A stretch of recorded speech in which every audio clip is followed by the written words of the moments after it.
এদিকে ঈদে ঘরমুখী মানুষের চাপ রয়েছে দেশের বিভিন্ন মহাসড়কে। ঢাকা-টাঙ্গাইল মহাসড়কে আশিকপুর বাইপাস হতে বঙ্গবন্ধু সেতু টোল প্লাজা পর্যন্ত ২৫ কিলোমিটার এলাকা জুড়ে যানজটের সৃষ্টি হয়েছে। এর আগে ভোরে সেতুর উপর একটি বাস বিকল হওয়ায় কিছু সময় টোল আদায় বন্ধ ছিল।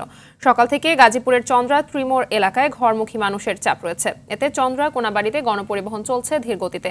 ভাড়া বেশি নেয়ার ভোগান্তিতে পড়েছেন যাত্রীরা। অনেকেই জীবনের ঝুঁকি নিয়ে পিকআপ, ট্রাক, মোটরসাইকেলে বাড়ি ফিরছেন। সিরাজগঞ্জের বঙ্গবন্ধু সেতু পশ্চিম সংযোগ মহাসড়কে যানবাহনের চাপ রয়েছে, তবে মহাসড়কের কোথাও যানজটের ভোগান্তি নেই। এলেঙ্গা হাইওয়ে পুলিশ জানায়, মহাসড়কে যানবাহনের চাপ রয়েছে। ঈদযাত্রা নির্বিঘ্ন করতে মহাসড়কের বিভিন্ন পয়েন্টে মোতায়েন রয়েছে অতিরিক্ত পুলিশ।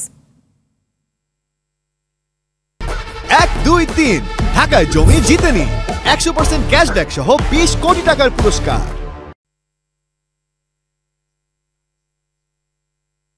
ভাড়া বেশি যাচ্ছে, দ্বিগুণ। আমরা বুঝতেছি না ভাই, আমরা সাধারণ মানুষ সব পাশেই চাপে আছি। আমরা আগে গেছিলাম 900, 800, আর এখন 1200, 1500 টাকা ভাড়া চাই।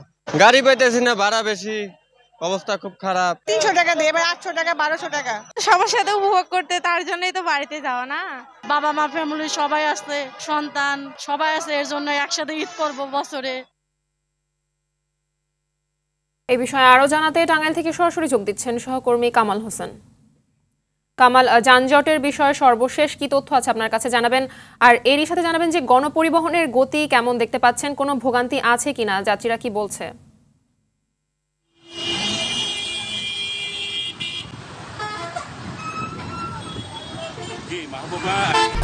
1, 2, 3 ঢাকায় জমি জিতে নিন 100% ক্যাশব্যাক সহ 20 কোটি টাকার পুরস্কার।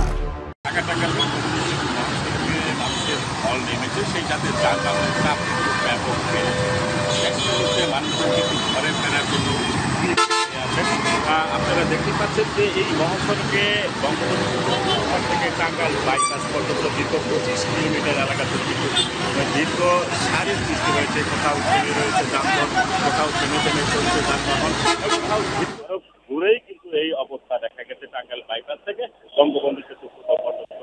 এখানে হাইওয়ে পুলিশের পক্ষ থেকে যেটি করা হয়েছে, বঙ্গবন্ধু সেতু পূর্ব পাশ থেকে গোবিন্দাসী বিয়াপুর হয়ে এলাকা রিং রোড দিয়ে কিন্তু ঢাকাগামী যানবাহন পারাপার করা হচ্ছে।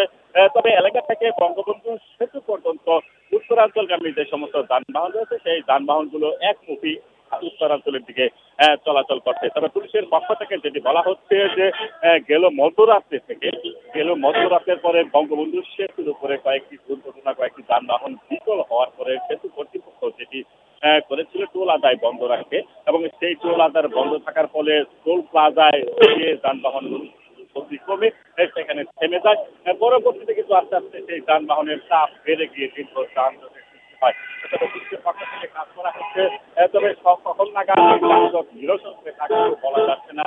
তবে যাত্রীদের সাথে আমি কথা বলছি, যাত্রীরা যেটি জানিয়েছেন যে এলাকা থেকে বঙ্গবন্ধু সেতু পর্যন্ত যেতে তাদের কিন্তু 3 থেকে 4 ঘন্টা পর্যন্ত সময় লেগে যাচ্ছে। এছাড়াও যাত্রীদের কিন্তু রোজার মধ্যে যাত্রীদের কিন্তু চরম ভোগান্তি এখানে পোহাতে হচ্ছে। পুলিশের পক্ষ থেকে যেটি বলা হচ্ছে যে তারা নিরলস ভাবে কাজ করে যাচ্ছেন, রাত দিন 732 জন পুলিশ কিন্তু তাদের চেষ্টা চালিয়ে যাচ্ছেন যাতে করে মহাসড়ক দিয়ে মানুষজন নির্বিঘ্নে ঘরে ফিরতে পারেন। বিভিন্ন পন্থাও কিন্তু তারা অবলম্বন করছে। তারপরেও কিন্তু যানবাহন বা যানজট কিন্তু লেগে রয়েছে, দীর্ঘতি রয়েছে, যান চলাচলের সুগতিতে যানবাহন চলাচল করছে। যাত্রীরা যেটি বলছেন যে ধন্যবাদ।